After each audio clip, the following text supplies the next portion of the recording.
নমস্কাৰ বন্ধু বান্ধৱীসকল এই ফুলটোৰ নাম টেকমা বুলি কোৱা হয় পিংক কালাৰৰ ফুল ইয়াৰ বিভিন্ন কালাৰ পোৱা যায় আৰু এই ফুলটো বছৰত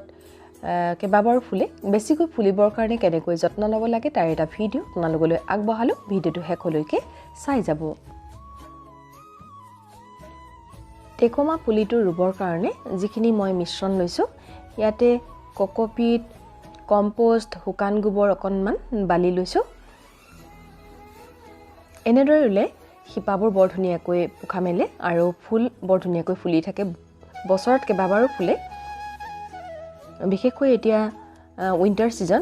সিজনত এই ফুলটো বহুত বেছিকৈ ফুলে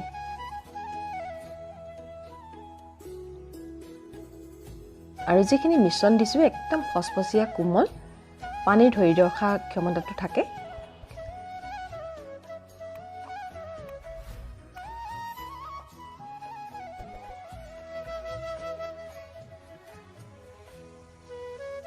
আৰু দেখিছে একদম ফসফসিয়া হয় মিশ্ৰণখিনি আৰু একেবাৰে স্পঞ্জৰ নিচিনা ইয়াৰ অয়েল ভেৰাইটি পোৱা যায় অয়েল কিটা ৰুবৰ সময়ত মাটি ব্যৱহাৰ কৰিলেও একো নহয় ইয়াটো কৰিব পাৰিব কিন্তু মাটিৰ পৰিমাণ 5% মানহে ব্যৱহাৰ কৰিব পাৰিব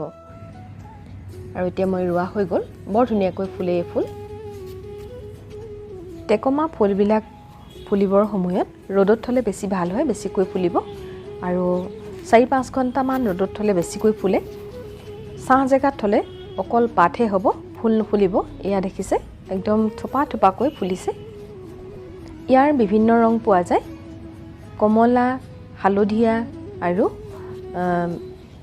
পিংক কালাৰ পোৱা যায় এটো হাইব্ৰিড হয় আৰু ইয়াৰ ফুলিবৰ সময়ত পানীটো কমকৈ দিব বেছি পানী নিদিব যেনেকৈ বুগনভেলিয়াত আমি পানী দিওঁ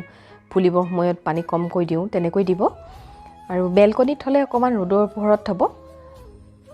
আউটডোৰ গাৰ্ডেনত থলে বেছি ভাল হয়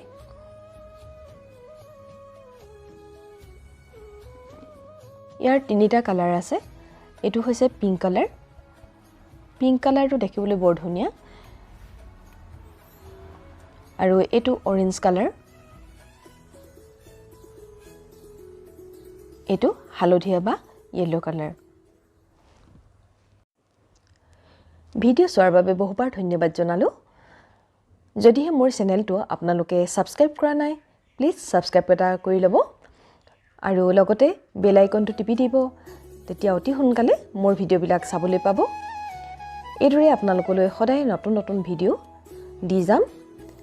পুনৰবাৰ আপোনালোকক ধন্যবাদ জনালো ভিডিও চোৱাৰ বাবে